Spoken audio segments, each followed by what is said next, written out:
everybody, I'm Joey Evans. I'm Z Garcia. And I'm Camilla. And we are today reviewing Horrified Greek Monsters. All right. And you got to hold something too? Aw, you felt left out. You guys put it down. That's... Give up. Oh, whatever. What? All right. Here. All right. So you guys have played the first couple of Horrifieds, right? Yeah, so, I have, yes. Little I have. system. Gotta... And the third one also, which is this one. Yes, I did play it too. You know what? We're going to go ahead and see how it plays, and then we're going to talk about what we thought about it. I like that. All right. Okay, we are set up for a game of Horrified Greek Monsters right here. Now, this is the Horrified system. I'm not going to go too much into detail on the system. Again, it is an overview, but Horrified, the system, has been reviewed a couple times here on the channel through the other games. In essence, it's a pick up and deliver game. And you're going to destroy monsters. These monsters are unique. We've got Basilisk and Cerberus that are set up in this game. But you also have the Minotaur, Siren, Chimera, and Medusa. So those are going to be, we'll talk about those a bit more in the actual review. But this is just to tell you exactly kind of how Horrified works quickly and goes into a bit what's different about this one. So pretty much, like I said, it's pick up and deliver. There are going to be two different things, hero phase and there's going to be the monster phase. Before I get to that, the way you lose is for this track right over here to get all the way to the skull. That is the way you lose. And the way you win is you defeat these two monsters here. You could also lose by this this monster deck here running out, because that essentially have ran out of time. So, all right, we're set up here. You're going to notice there are items here. Here's the item bag. All the items are placed right here, and they're going to be at the bottom. They're going to show you exactly where they go, like this one says stable. So all those items are placed out. We're set up here. You also have layer tokens. These layer tokens are going to be, the different layers are going to depend, the ones you need are going to depend on what monsters you have out. For example, this one, we do need to find Cerberus's layer. So let's go into exactly how to beat him. First off, you're going to have these different actions. They're going to show up on these die when rolled in the monster turn. And they have different abilities. So if this ever shows up and you roll for the monster, then this guy, to pay the ferryman, he's going to put the top card of the monster deck into the discard pile. That's going to kind of shorten your clock here. And over here on the Basilisk, you're going to move the Basilisk to the current player's location. That hero takes one hit that can be only blocked with an orange item. All right? So now let's go into I'll go into a bit more about how to beat them in a second, but let's go through the different phases. The good thing is there is a nice little play rate. I'm going to quickly go through what can happen in the hero phase. Here are the different heroes we use. You'll notice right here, the amount of actions. They all get 4, except I think there's one that gets 5 actions. So you've got 4 actions. The action could be this. Move. That's move to an adjacent area. Boom, boom. Then you got guide. That's guide one legend to or from an adjacent location. These legends right here are similar to the other games of Horrified. When they come out, you're going to take them to safety. They're going to come out in a different area. They also show you where they need to go. So if you do take this guy to the Temple of Nyx, then you are going to get a perk card. So this is guiding them. That's another action. Then you also have pick up any number of items, so they can pick up all of these items here. You can share items between heroes at your location. You can also advance the challenge by using an item at a specific location. This probably is a good way to go ahead and talk about how to beat these particular guys.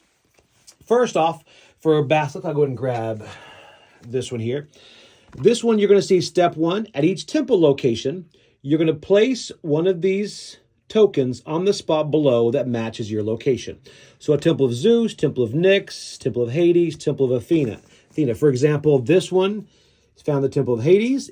It would be placed here. All right? So once you get all of these done, you can then go to step 2, and then you can defeat the beast. This one in the Basilisk location, use items worth 30 plus to defeat it. Now, the good thing is you can use these items at a +2 if you have those two. That way, that will lower that and make it a bit easier to hit that 30 plus to defeat that. So that's what that means. You advance a challenge. Now, Cerberus here, you're going to have to go, and once you find his area, you're going to discard blue tokens to roll 3 die, and then you're going to try to get these combinations here. For example, this combination. is the exclamation point, the blank, and a hit.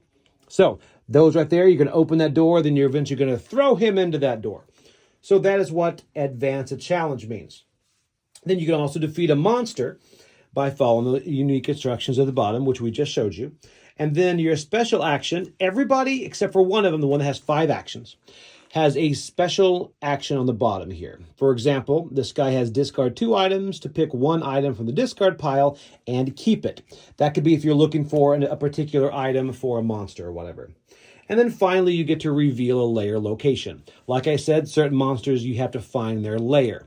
So you're going to go to these, discard 3 to flip it up and see if you can find Cerberus's location or lair there. Then we're going to go through, that's the entire hero phase, and then you're going to go to the monster phase. First off, you're going to draw a monster card. So right over here, let's take a look at this monster card. Monster action, Havoc.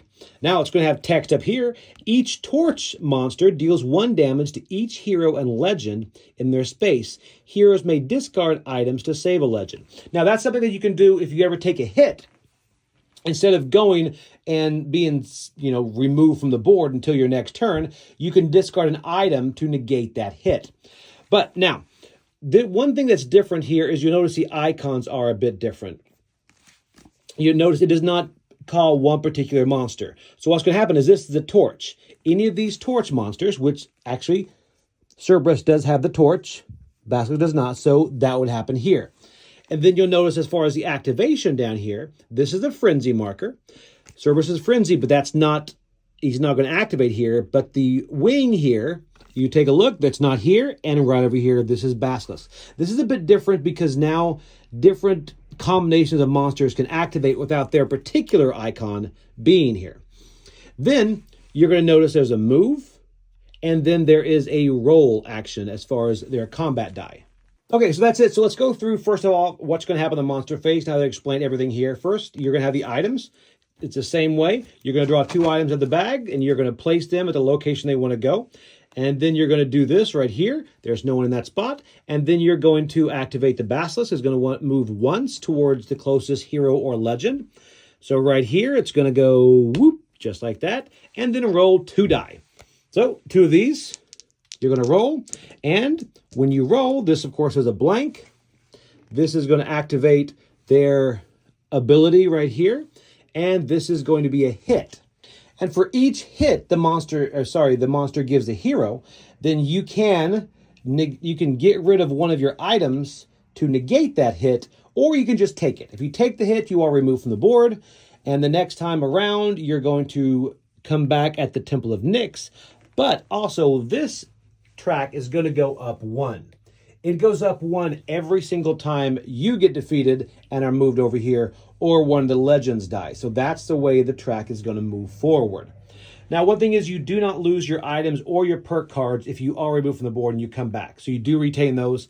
There might be times where you want to kind of just take the hit and hold on to your items if you really want those.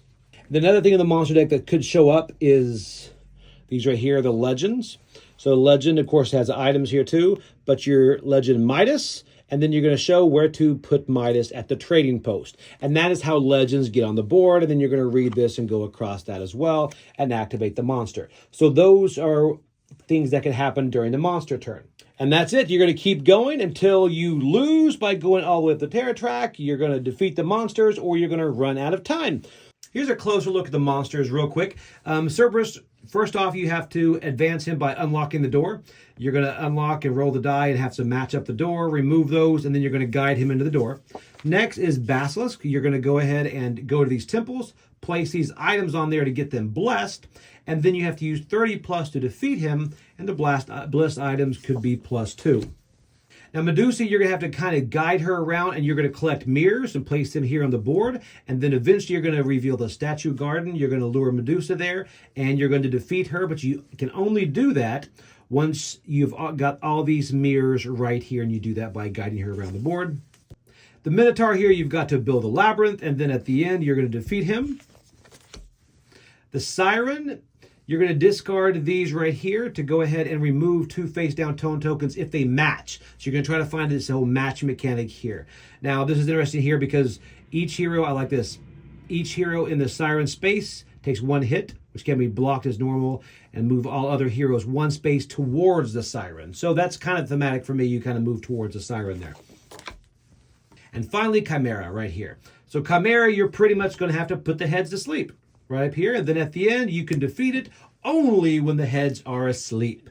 So pretty much that is a quick and dirty about how you play Horrified Greek Monsters. Let's send it back to the studio and see what we thought about it. All right.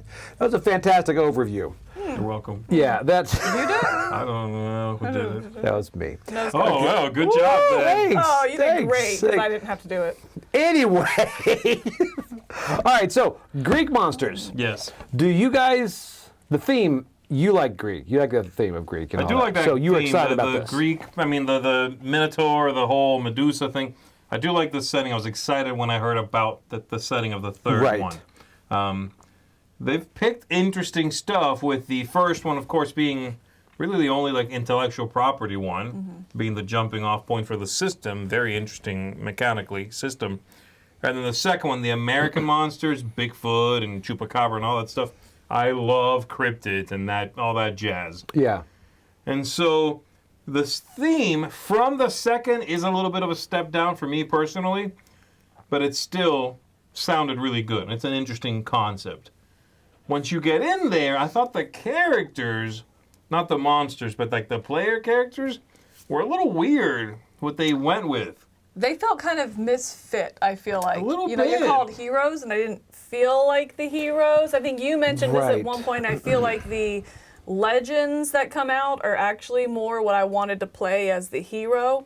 Yes. You know, I felt there was a disconnect there. And just to go back, I was super excited about this theme. This is probably the one that I was, out of all three, that I was most excited Really? for. Okay. I mean, Cryptids is like a half a step below it. It's right there with it, but this Greek monsters mythology, I was huge into it in high school and stuff, and really enjoyed it. So You I was both- excited. You both put the universal ones on the bottom. That's Hey, funny. that's good math. Well done. Wow. Yeah, I don't really care That's funny for... because that's like the top for me. Okay. It was fun. Yeah. It was exciting, but it wasn't. It's not. Okay. It's exciting in like a, ooh, I know what that means. That's cute. I haven't seen a game in its uniqueness, but it's not something that instantly draws me in.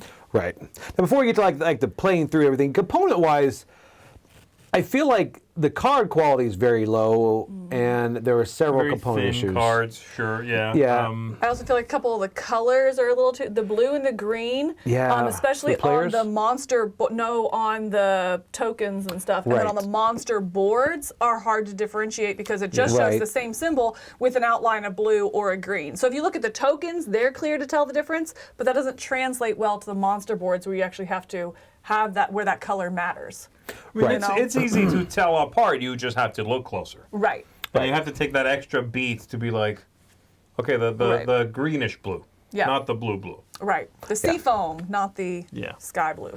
Which makes sense. Now, so as far as as playing, you're right. The legends are what they call the villages. I forgot what the other ones called it. But that just didn't make sense. That was a thematic for me disconnect where you've got to have these legends that really are guided to safety Named characters. by a funny, yeah, musician. Right. Right, and like a random actor or the random Yeah. mariner will save them or move them Yeah, around. it's gonna go save Hercules.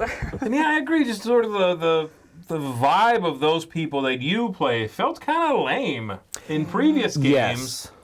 I haven't noticed it as much. I haven't noticed it stand out, I guess. I'm Right. like a ranger Right. looking for Bigfoot. I'm like, yeah, but that checks out. Right. You know what I mean? I'm Right, just some right. person. Like, whatever. I'm a person in town. As opposed to like villagers. Yeah, You in are an this one. association. Yeah, in this one, it doesn't feel that way. And also the map, then, in the previous ones, it was like a town with a ranger station and a water tower and the arena, and whatever, like a town. And this, it's like epic places. But they're all within Right. walking distance of each other, you know what I mean? Mm-hmm. It didn't feel right. That feels a little weird. And you being some random faceless person moving around these legendary figures also is quirky and feels counterintuitive. Right. Yeah. Go ahead. No, it's good. That being said, the counter to that is I do think that the monsters play uniquely and within their theme just as much as they did in the prior versions. You know, And they're the stars of the thing, of course. They are. Anyway, the creatures, the characters, whatever, they each have their own thing you're doing.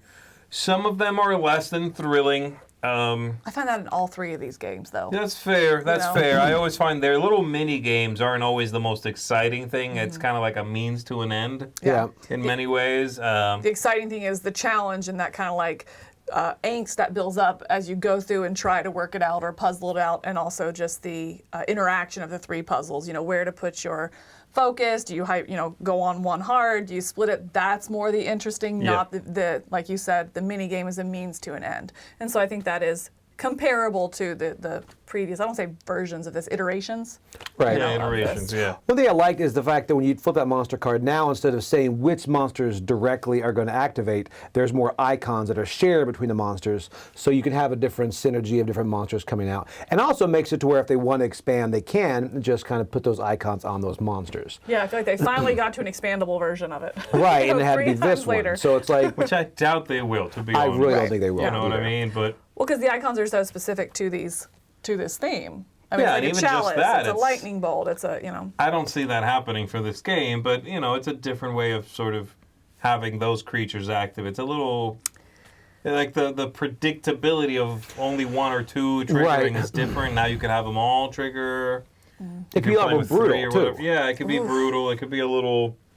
Not swingy because, again, the monsters, there's cards then that won't trigger any of them, but whatever. But, yeah, there's that. The ebbs and flows seem a little, the higher highs and the lower lows when it comes to flipping that card over and having things happen to you. And this one, I mean, if you like or dislike the Horrifieds before this is not going to change your mind on any of them. I mean, it's still at its core a pick up and deliver game, Yes. and you're going to spend a lot of your times waiting for certain items to drop and just kind of pacing, and then you're going to see items across the board. And this one, the board's large enough or the connections aren't there that it's going to take you a while, your entire turn, to move around and get a certain item that you need. right. And I do think the player count on this, there's no business the number 5 should be on here. I can't imagine ever playing it at a 5. I don't even think 4. Like, I I'd don't be either. hard pressed to play this at 4 even. Like, if 3 people wanted me to teach them this game or wanted to play, I'd be like, why don't I watch? And I'll just be that Right. casual, bystander, enjoy the experience with you. Right. I would sit out of a game rather than play it even at 4. Yeah, and then there are going to be some questions with the rule book. The rule book has some things that you kind of have to decipher and you find you're doing wrong. I mean, there's like a 6-page FAQ because there's a lot of questions people come out with these monsters. And FAQ online, mind you, okay? Right, not official. We should clarify that. It's not in here. Should have been. Okay, this is, I think, the one that, like, from 1 to 2, they had some rules issues, a couple of typos, things Right. like that. Okay, and then from that to this, I find to be another big step down as far as clarity of purpose here. Right. It's almost they go in reverse order. Or it's not Right. almost as it is. They go in reverse order, right? Like, this feels like the first one that came out. And then the middle one, and the last one is the cleanest, the most streamlined, the simplest, Right. the one that you can, if you don't play games, you can pick up and play. Because people that grab this at Target don't know to go to BGG for that forum, I for those agree. rules clarification. I You think know? it's And that's the big this- thing. This would have benefited from just a little bit more clarification. Some frequently asked questions, some clarifications in here, a little more. Just a little more Playtesting. hand-holding to help out. Even just proofreading. I mean, I know there was, in one game we played, there was a rule for a monster that we didn't play. I think it was you, and then you mentioned, oh, hey, I realized after we played that I played it wrong because of this rule, and I think you had soloed the game. You're like, well, I definitely played that one wrong too because the way it's written on the card is not intuitive. Oh, yes, the blessed You know? tokens Right. at +2 or ×2. You're like, yeah, you don't actually take the token from the board. It's other identical. matching. Right. Like, wait, what do you mean? That's That not is- what it says. Yeah, and there's like That's extrapolation of, Right. of pretty high caliber. Yeah. Yeah, that's the basket. There's like 3 ways to interpret that, and it's like you had to get the official answer online. This does suffer from, I think something that's evident in a lot of games when I think playtesting happens in a vacuum where they're sitting there teaching someone the game rather than saying, here's the game with the Yeah. rules, Go. play it. Yeah. Or And it's people that then, have already played all the games. right. But yeah. So you get to then find out, oh, well, this wasn't clear or this wasn't clear. Right. This could have used more time with that type of More playtesting eyes stuff. on it. Right. Yeah, blind. Right. Now, that being said, like you mentioned the monsters, there are certain things like the sirens. I like how people start walking towards them. Medusa uses the mirrors. And Cerberus, I think you have to open that gate and throw them in there. Right, yeah, You know? you have to lock it. I But the mean, theme is there. Right, the Yeah. theme is there. So know Yeah. that going in, but also know there's going to be some struggles with the rules on this. Yeah. I think So where would you come down on it? I think a game of Horrified, a spin-off of Horrified, is never going to be terrible, I think. Mm-hmm. Yeah. It's a very robust system, you Yep. know? But they are unfortunately getting worse, in my opinion, and that has nothing to do with theme. I happen to like this theme a little less than the last one, but that's not what I'm talking about here. I just think that they are losing control of that clarity, and the couple of things they added, the locations on the map, whatever that's called. The layers? Or, The layers, yeah. thank you. The layers that you have to go to and reveal, and then some monsters needed. Not an interesting evolution. You know what I mean? I did not find that to be more interesting. So for me, I'm not quite at a 7. I'm going to give it a 6.5. It's not quite there for me. I'm happy to play it. I just would, everything being equal, very easily default to one of the other two. I just enjoy them more. They're a little bit better. They're cleaner. They're more interesting. Again, it's never going to be a terrible game because the system beneath it is robust. But I hope that they keep making these, and I hope that they sort of right the ship a little bit. Yeah. You know, Yeah. that's me. 6.5. I'm right there with you, but I'm going to come in at a 7 because I am trying to look at this as a standalone. If I didn't play the other Horrifieds, I think I really, that system you talked about really pulls the weight in this game. I do find the theme outside of the heroes versus legend thing really well implemented with the individual monsters, but graphically I also have issues with this game. You talk about the layers. The layers are so big, sometimes they cover the like full location, and then unless The map you know has a the- couple of issues with like where some things look adjacent. They look also. adjacent. Yes. I also Yeah, feel like the that's big. locations are harder to see because everything is just very strong, I guess. I don't know. Right. At some point, the map just kind of blends together visually. You know, there's not a lot of variation in it in the background versus the spaces. So I just kind of struggled with those things. But the gameplay is fun. I really do enjoy the uniqueness of the monsters, and so for me, it's a 7 just because the game carries so much of that. This is one that I definitely would recommend in Horrified, but it's going to be my least recommended, I think, of the 3. Right. If I had to, you know, kind of compare them. The Horrified system carries almost all of that 7. Yeah. Like if Greek is your theme, I guess, then it's like, Yeah. all right, then yeah. Right. Yeah. And that's how I'm coming in. I'm like Z, I'm lowering it, but I'm lowering it to a 7. You know, it would have been higher. Really knowing going in, if this rule book was better, that's the big grab for me. It's like it should have spent more time baking. You know, you got to get that through a more finished product because I think the monsters are unique. The monsters are fun when you start to pull them out. You do different things, and I think some of the player powers. Like you had one that would get you perk cards every time it Right. went up. I mean, Every that's time Z died, I got Yeah, a perk card. he died It's a lot, fantastic. to his He defense. did. I got like 4 perk cards out of this guy. It was so that type of stuff is really fun, but it's hindered by a pretty rough rule book and no FAQ included. Yeah. So, but no, again, like you said, if Greek monsters are your thing, then this Horrified, it's Horrified. It's the system. If you like the system, it is what it is. The monsters are great and unique. Right. So, I agree. All right, that's Horrified Greek Monsters. Now you know enough to know whether you do it and if you speak Greek.